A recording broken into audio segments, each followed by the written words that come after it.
When that goal went in, Scott Wright scored against Wigan. Yes. The whole place went absolutely crazy. Yeah. I look at the Barnsley game when Yuki scored. And, so the Newcastle game, the Wrexham game, yeah, definitely. And even the last game of the season, when we won the league against Mansfield, it was absolutely phenomenal.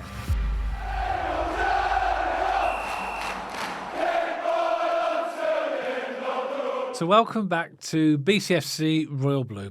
And in this podcast, we're going to do another one of our Questions from Fans podcasts. We're going to answer some questions that have been given to us by fans from a community post put out a few days ago. And the response, as always, has been absolutely phenomenal. In fact, we've got enough questions for a number of these. So this will be the first one of those. If your question is not in this first podcast, then it's likely that it will be in a later one. So I'm just going to fire the first question at Matt, actually, and see what his response is to the question. Now, this question, Matt, is from Lucas Percy. This was actually on X, the post I put on there. Realistically, what are your hopes for next season? With all the hype around us, do you think we can push the playoffs, or will we a top half finish be good enough? Personally, anywhere from 8th to 12th, I would be happy with. Keep right on. I think we're going to break the EFL points record of 111. Should we just wind everyone up straight from the start? Well, it's 46 games. What's 46 times 3? 138 points. No, seriously. Let's watch all the comments that just flood from other fans. You know what? I've said this from the start that I will take us just being competitive in the Championship again. What a feeling that's going to be. I think I said this in a podcast recently, maybe even yesterday's one. Just to turn up to games knowing that we can win and actually be competitive. I'll take that for one. However, obviously, it's based on a prediction, how we'll do. So I'm going to put... I say my neck on the line. It's not that much of an adventurous prediction, I don't think, but I think we could nab one of the last playoff spaces, and maybe 6th, but somewhere between 6th and 10th, I would be happy with as a first season back in the Championship. Yeah, I think that we have to bear in mind that we are back in the Championship now. And if you look at the early betting, I know it's only odds, we're really fancied, but it is just betting, because obviously the odds are based upon how many people are betting on those. So it doesn't really, it just tells you that people fancy that we'll do well, but it doesn't mean anything, does it? Really? No, again, Dad, on X, I think I saw Blues have been the number 1 team back to win the league. Yeah. Again, it's backed off your point about betting, so it is just. Yeah, I mean, let's be realistic. There's some good teams in the Championship. It's a better league than we've come out of. Some good teams coming down. The likes of Ipswich, I think, will be highly fancied. Southampton under Will Steele will be interesting to see what they do in the summer. I think they'll be much more competitive now under him. Yeah, Leicester as well, Dad. Leicester may be subject to points deduction depending upon what happens. We don't know. But even still, they'll be a good team. They're going to be a strong team. Yeah. And obviously, you got the likes of Wrexham are going to invest, and already good teams are already in that. Sheffield United, we know who got promoted. Bristol City, Coventry. Coventry. There's even Bristol City now. Norwich are in there. These are teams. I mean, a couple of these teams have had poor seasons now. Like Stoke, Norwich had a poor season for their standards. Yeah. QPR for their standards. So all it takes is for them to have a good summer, and they're back in the mix again. Yeah. So it is a very competitive league. And by the way, I don't make my prediction lightly. That isn't an arrogant Blues fan going 6th to 10th. It's just me genuinely knowing what Wagner and Knighthead are going to do this summer to make us even stronger. And our squad's already great. If we add in our attacking, in my opinion, in our attacking ways, I think we'll do great. Yeah. That's why I'm going for between 6th and 10th. And I would completely sort of back that up. That's what I would be happy with as well. 6th to 10th to me is but if we can make a playoff push, fine. I know that a lot of Blues fans think that we could do more than that, and if we do, fantastic. Yeah. But that would still represent a good progression to me. And then push on. Then have a good season in the Championship, build again, and keep that. That's how you make a team successful. Because what you don't want to do is go into the Premier League with a team that is literally going to get battered every single week. Southampton, Sheffield United, they're classic examples of teams now. Burnley, they're going up, and this isn't disrespectful to them. It's just the gap now is so big. They're going up, they're getting battered and just coming straight back down. However, it's not all that bad because you get the parachute payments out of it, don't you? And you get there's the financial elements to that. So it's not all that bad. So promotion is another building block, isn't it? Because you get those parachute payments afterwards. So both of us agree that 6th to 10th will be, if we do any better, absolutely brilliant. Okay. And we could. Yeah. Next question is from Steve G. Thank you for the question, Steve. This is on the YouTube community page. Now, it's a two-part question. I'll give you the first part. If there was one player, excluding Che Adams and Yuki, who we've released or sold in recent years and is still playing, who would you consider bringing back to the club? My player would be Koji Miyoshi. Okay, that's a good one, Koji. I'm going to give two answers, Dad, because there's one who got away for me in my early start as a Blues fan, and then there's a couple who got away more recently as well. But I think back, I think about like even take it really recently, and Well, it says still playing, so still playing. Yeah. I think the Bellinghams come to mind. Yeah. Obviously, Jude and Joe, both of them. Obviously, Jude went on to be an absolute megastar, Champions League, England international. You know, it would have been completely unrealistic for us to keep hold of him. But it's more Job for me. I think we sold him too early. And, I know we needed to because we needed the money and we have got good clauses in their contracts. But yeah, Job and Jude are two big ones for me. Job probably being the biggest because it's more realistic. But just bear with me for a second. There's also players like Maxi Collin, Chong. Remember, I was a little bit gutted when they went because that was under the Eustace era when we were still under the old ownership. But the big one for me, Dad, the one that got away, and Barry Fry said it was his biggest and best ever catch, was Andy Johnson when he went to Crystal Palace. Yeah. Gutted. What a player he went on to be. But anyway, that's my 2 pence on that one. So recently Job, I'd say. Historically, Andy Johnson. Yeah, I mean, I was going to go for Oliver Burt, but he's just signed for Union Berlin, unfortunately, hasn't he? Has he actually? Yeah, he has. Yeah. He's somebody commented that his agent, but he'd really he should give him a medal because But anyway, it's not really him, by the way. I've actually got Job as well because I think Jude is unrealistic in as much as he's a megastar, isn't he? But I think we could. He's shown, given the chance at Sunderland, what a good player he is. And also, I know we've got a sell-on clause, but we could have had all that money if he'd have stayed, if we'd have been patient with him. But I think the club are making decisions based upon where we are at a point in time. So you can't argue that it was probably a good move for both in the end, really. But the good news is, Dad, I feel like those days are behind us now. I don't think we'll be selling as much of our young talent in a rush because we don't need to drastically. Yeah. So if another Job was to come along, and Joe Bellingham and Jude Bellingham don't come along or grow on trees, do they? But I don't think we'd be in that position where we'd have to sell them. That's a good thing. No. But there are definitely a few that got away. Yeah. Okay. So just to give you the second part of the question. Please do, yeah. Okay. Secondly, with the recruitment of Clara, Pate, Williamson, etc., that have been successful, from looking at the European and Asian markets, do you think that the Blues will continue to look at these types of markets? Absolutely, no doubt about it. We've been dipping our toe in the Dutch, in the German, different leagues around Europe, and that's how you find your gems, in my opinion. Yeah. I mean, there is credit in having a well-experienced English Championship, Premier League players, no doubt about it, because they're used to the English football.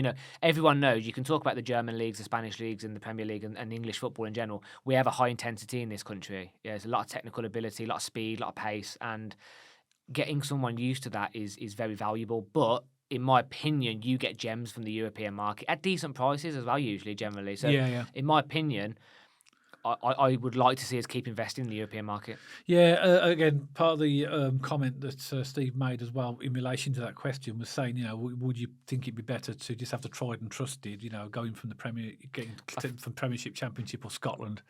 I think I addressed that a little bit. I think they both have value. Yeah, it's always good to have people that know and experience the leagues. But for me, again, just going back to it, the word is gem. You can find some real gems in the European market. And I think we have. Yeah, look at Clara.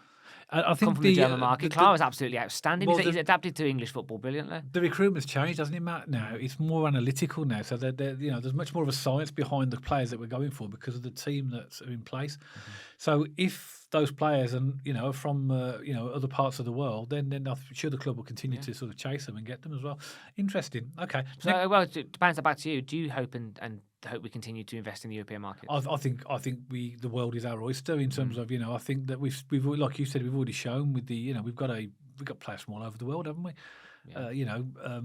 Japan, Korea. We've got players from the Dutch league. We've literally sort of gone sort of, which we haven't done for years. We've not really looked at other leagues very much. Austin Trusty recently, American. Again, just showing the variety in different parts of the world that we've had. Agreed. And long may it continue. But again, there's definitely a place for an experienced player who's been through the English league system as well. I'm sure we're getting mixed. Yeah, 100%. I'm sure we're getting mixed. Okay, go on to the next question. This is from Paul Northam.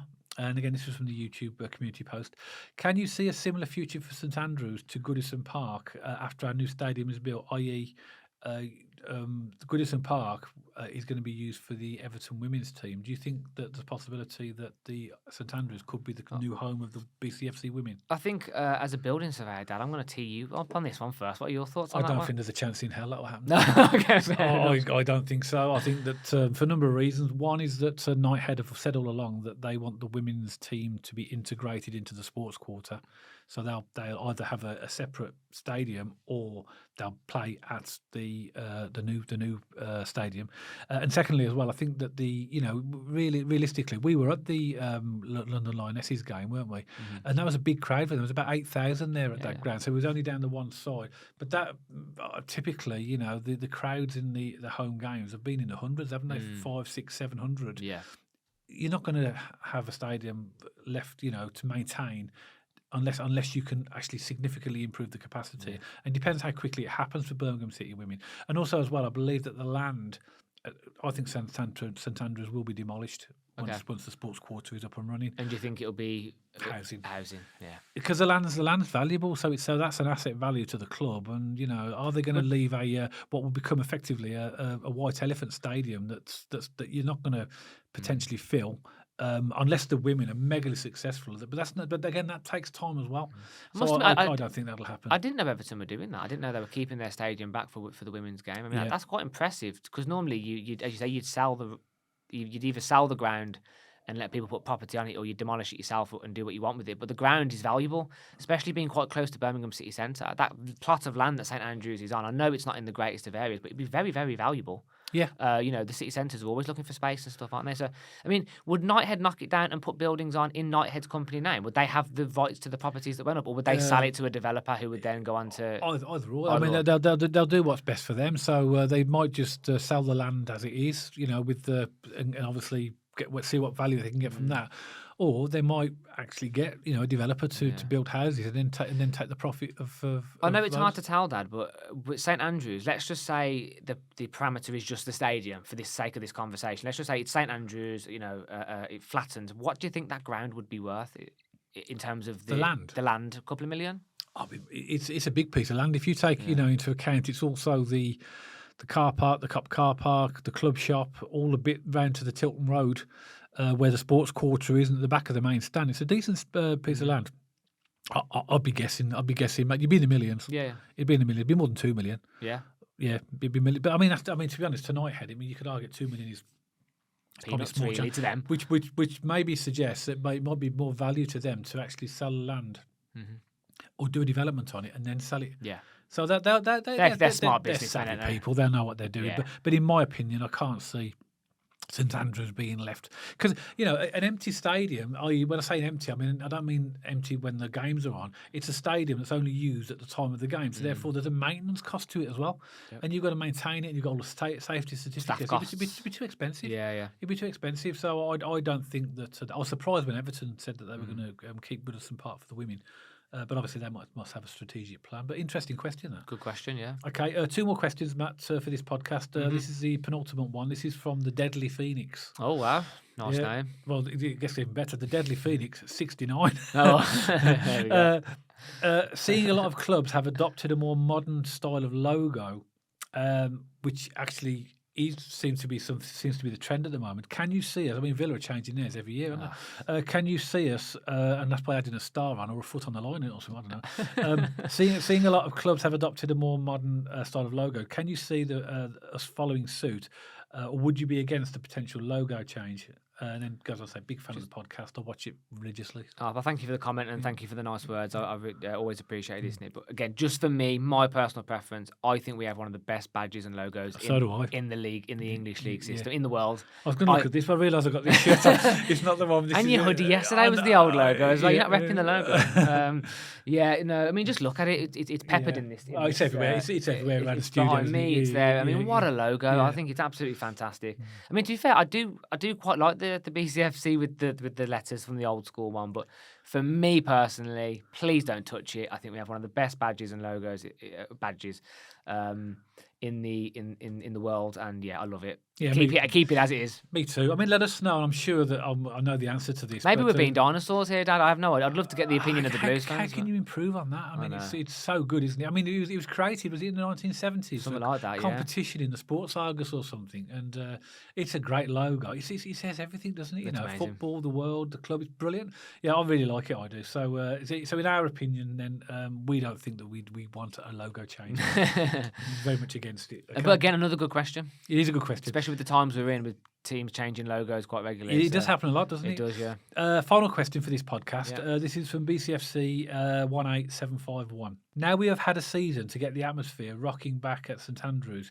How will we get more consistent noise? Because we have been quiet at times. Some of the games last season were very quiet. Keep right on. I think the atmosphere was a reflection of the opponents we were playing. How can you get an atmosphere when someone's just parking 11 men in their own half? It doesn't generate an atmosphere, does it? And by the way, it's a very valid question. It's a very valid observation. St.Andrews was quite quiet at times last season.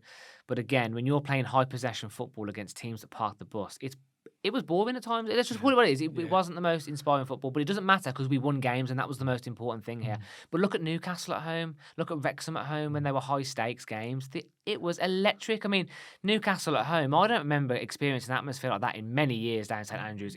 Everyone was standing. It was like an away game. Yeah. And the key was we were the underdogs. Yeah. And we're going to go into games this season not expecting to win, and that just generally generates a better atmosphere in the stadium. And I think the Championship football is going to suit our style of football.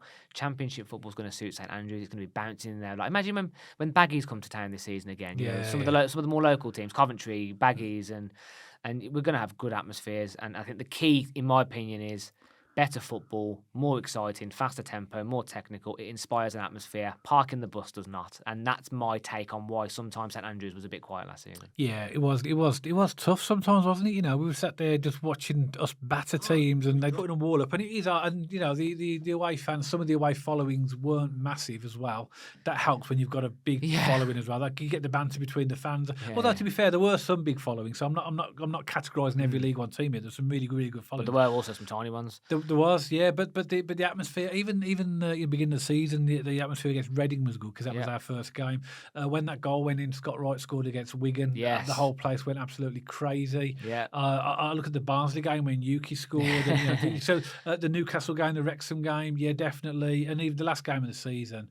When we won the league against Mansfield, it was absolutely phenomenal. Yeah. And I agree with you. You know, we tend to, as fans, just naturally will get behind our team when, you know, usually when we're the underdog. You know, if you're fancied to win a game, and we fancied to win every game last season, it's just this sort of psychology, isn't it? About, you know, about whether or not we and how we respond and how we sort of get behind the team. But I've no doubt. I mean, we've gone against St. Andrews for years. We know that when the atmosphere gets rocking there's no place like it. No, it's amazing. It's immense, isn't it? Yeah, it really and we just need to get you know, obviously, I think going back into the Championship, you know, we are, as you mentioned, Matt, we're going to be playing teams with massive fan bases. They'll sell out every season, every week when they for the away fans.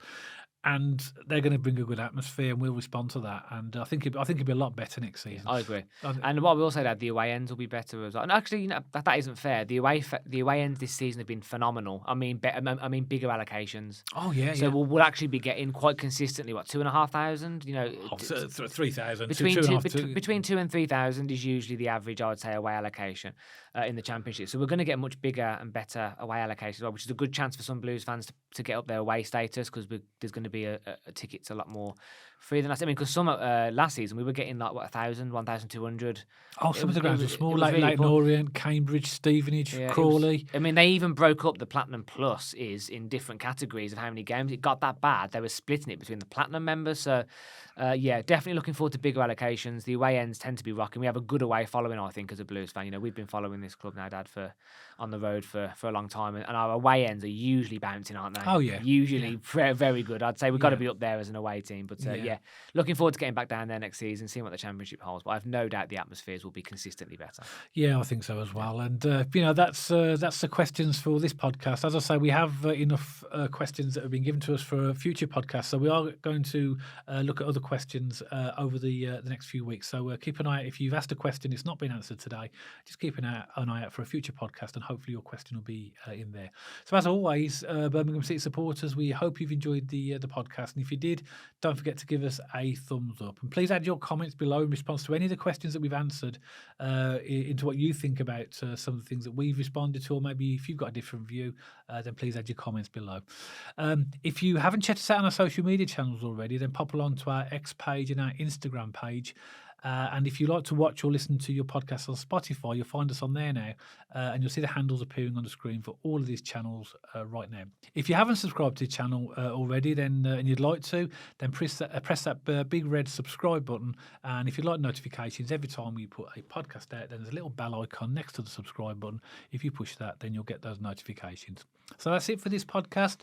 Myself and Matt will see you on the next one, all about Birmingham City.